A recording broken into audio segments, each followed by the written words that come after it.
So, like said, is it progress if a cannibal uses a knife and a fork? I agree and disagree probably with this quote for a variety of reasons.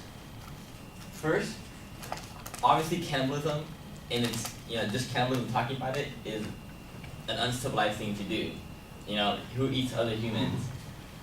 No one eats other humans, And even if you do it with a knife and fork, it's still, you're just adding, you're adding a layer to something that's still uncivilized.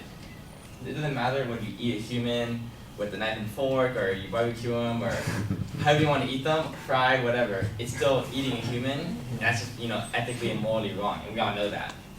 Obviously, there's, parts in the world where that's, I'm sure where people, eat other humans, and to them that's normal. But in our society here, it's not progress if a cannibal uses a knife and a fork. It's progress if we stop the cannibal from completely eating, So, and and that relates to even things like other unethical stuff like doing drugs in public.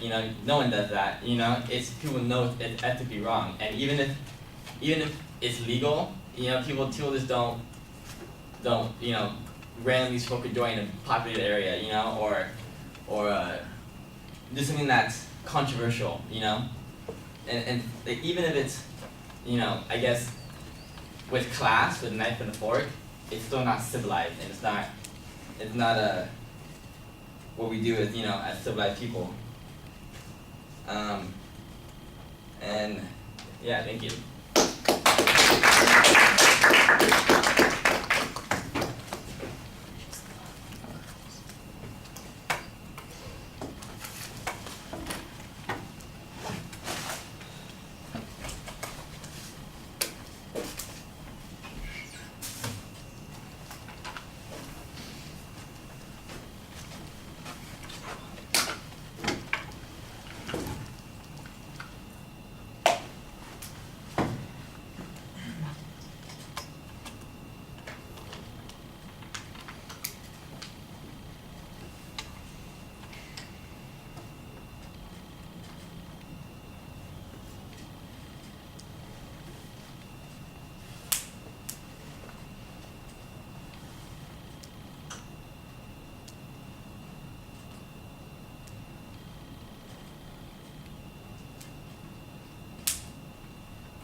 All right, I think you'd probably take the quote a little too literally, and as a result, you narrow down anything that you can say as you go along. I thought you got better you had an interesting idea about how other behaviors might be perceived as being uncivilized or potentially unethical, but you don't have any place to go with that after you get to it. It feels like you had the right idea there, but you didn't develop it very much, and a little bit of structure would probably have helped you more to develop that idea. The presentation issues, your voice is loud and clear. I think you do a good job there. There's nice energy in it, but you do have a lot of vocalized pauses, and there's some awkward moments and hesitations as you go along. Your facial expressions and your eye contact are pretty solid. You're animated. You seem like you're trying to engage us. Maybe it's a little hesitant at the beginning, but that's mostly because you're having trouble remembering the topic. There's way too much body movement, though. You're kind of moving back and forth. Yeah. That all your anxiety is coming out that direction. I think that's a problem for you. And it feels like you just kind of bail out at the end. You should just come back and remind us that the point that you're making is that really the superficial things don't tell us that there's progress going on. It's when we make a major change that's progress. We're acting in a civilized or ethical way. That's the thing that makes progress. That's the thing that's better. Tell us what your point was. As it is, it just feels like you kind of, let me make a sharp left turn and get off the road here as quickly as possible. And it's better to try and, I made a point. Whether or not you agree, at least here's the point that I made. Right. All right. Thank you.